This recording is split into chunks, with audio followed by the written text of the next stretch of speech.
My friend, this is how to practice. There are many of these videos in this list, but this will give you an idea what you should be doing whilst playing.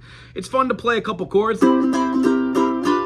Ta-da! However, being able to know what the names of the chords are and where the individual notes are of the scales, what fingers feel the best, and how to utilize two notes of the triad, called a dyad, is really what we're looking for when you want to solo and rock out. So for the ukulele, it's a little different. We have this G. If you have a low G, you're in luck. You can actually just move these scale preferences all the way up.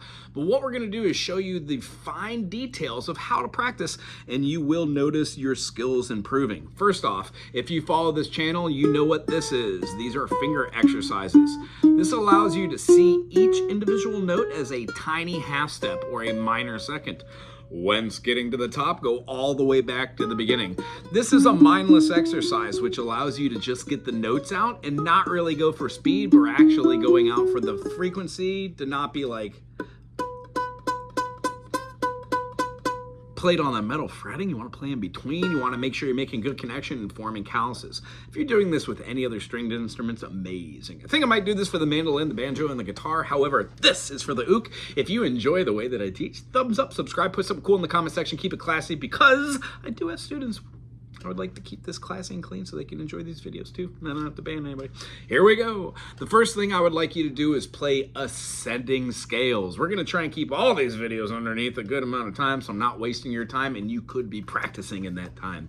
First things first, what you need to do is get your faithful friend called the metronome. What a metronome does is it plays at a couple different speeds. Now, 4 speeds. You're going to want to go at 60, you're going to want to go at 80, you're going to go at 100 and 120. Eventually, you're going to build it up to like 220, and then you're going to play your phrasings at half. The reason why, we do something like this. Hearing all the notes.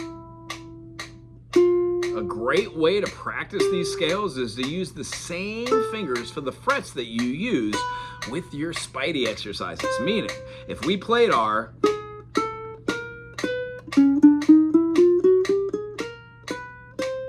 all those fingers would register 1 to 1, 2 to 2, 3 to 3, fire to fire. And I'm not taking my fingers way off. They're just right there when going up and down. Keep them as close as you can. Back of the thumb on the back of the neck here, and eventually you're just going to kind of touch it every once in a while. You're not really pushing down or grabbing onto this. When we play in this order, listen to the metronome, count the beats off, and go ascending. 1, 2, 1, 2, ready, go. Open, 2nd fret. Open, 1st fret. 3rd fret. Open, 2nd fret, 3rd fret, fingers, no fingers, 2nd finger, or middle finger, no fingers, 1st finger, 3rd finger, chicky chicky boom, no fingers, 2nd finger, or middle finger, and then ring finger, our 3rd. That's the way we would talk about the fretting. Talk about the notes that you use for your fingers. Now's the actual name of the notes. In the key of C major, there are no sharps and no flats. So we have C for C major. We have D for D minor. We have an E for E minor. We have an F for F major. We have a G for G major. We have an A for A minor, a B for B diminished, and then we have a C again for the C major. A great way to practice scales would be at 1 tempo, and then slow that down, hear it at another tempo, and try a different mechanism. So if the first one was fast and you're playing notes slow, try to do the metronome slow and play those notes fast.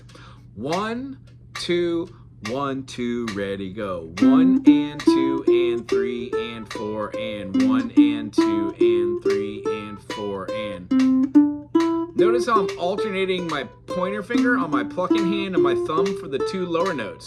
Every once in a while, try and move your thumb over so you're not utilizing it at all. This will help us later to make our first finger and our second finger into leaders. In fact, You could even play with your third finger. Let's see if I can.